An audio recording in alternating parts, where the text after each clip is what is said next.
You ever have that feeling like your mind is just tied up in knots? Knots you can't even really see, let alone untangle? Well, what if I told you there's an ancient roadmap out there, a guide specifically designed to help us do just that? Today, we're going to dive into a really fascinating Pali text that lays out a direct path to mental freedom, and it all kicks off with one simple, powerful question. So let's start right there. When we talk about mental freedom, what are we actually talking about? What does that really look like? What does it feel like to have a mind that's truly free? Well, according to this ancient text, it means being completely untangled from what it calls the kilasas, or the mental defilements. You can think of them as these three main knots that just tie our minds up. That constant grasping of desire, that simmering ill will, and that fog of confusion.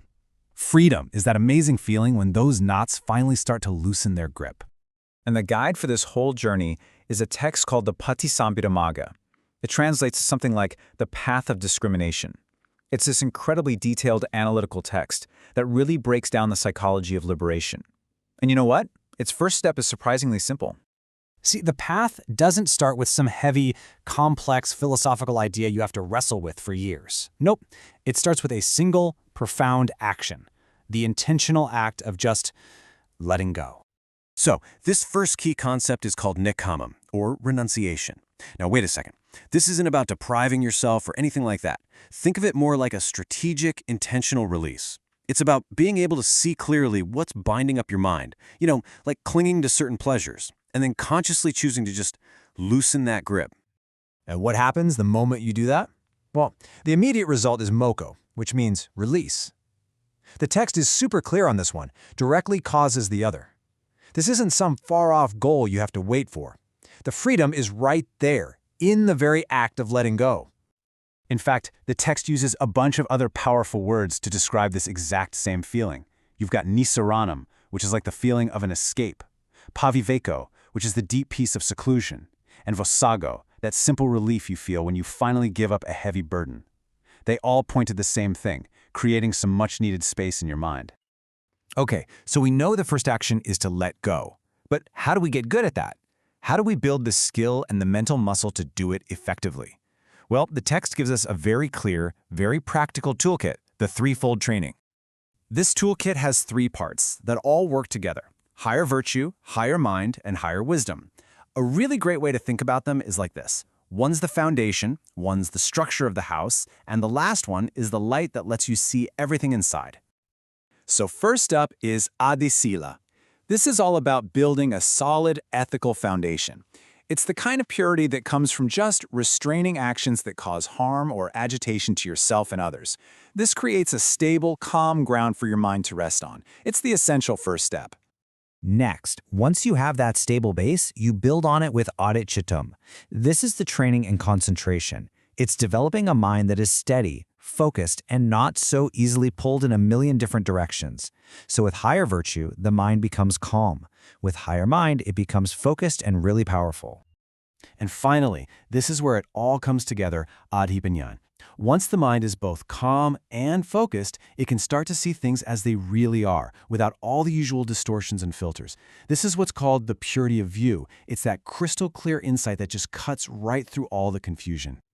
So what happens when you actually do this training? What's the payoff? Well, the text describes a whole series of beautiful qualities that just naturally start to bubble up as the mind gets clearer and more purified.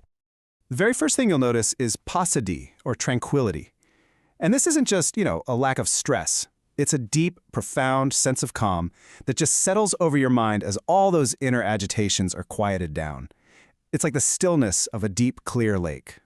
And that tranquility leads directly to vishuddhi, which means purity. As those mental knots and defilements are let go of, the mind starts to return to its natural, bright, and shiny state. It's like wiping away layers and layers of dust to reveal this perfectly clear, brilliant surface underneath. And here's the kicker. This isn't just some vague feeling. It all culminates in jnanam, which is direct knowledge. This is that clear, unambiguous understanding that the knots are gone, the burdens have been dropped, the mind is free. You don't just hope it's happened, you know it has. So what does this all add up to in the real world? How does this incredible inner transformation actually change the way we live our day-to-day lives? Well, to keep this change going, the text gives us two final really active principles. The first one is bhavana, or cultivation, which basically means this isn't a one-and-done fix. It's a continuous process of nurturing these positive qualities. And the second is idittanam, or determination. That's the firm decision to establish your mind in this new, clearer way of being, day in and day out. The text just sums up the outcome so beautifully with this line. One lives evenly, not unevenly. One lives rightly, not wrongly. One lives purely, not stained. It really points to a life that's free from all those constant exhausting ups and downs of an untrained mind. And this has a really practical result in the real world. A person who cultivates their mind like this can approach any situation, whether it's a high-stakes meeting or just a big family gathering, with this quality of visarado, or confidence, and totally without agitation. They're unshakable, because their peace comes from the inside. So, there you have it. This ancient text lays out this timeless path from being all tangled up to being totally free. It shows us that through renunciation, through training, and through cultivation, we can achieve this unshakable clarity. So the path doesn't begin by adding something new, but by letting something go. Which brings us to the final and maybe the most personal question of all. For you, what's the first thing you could release?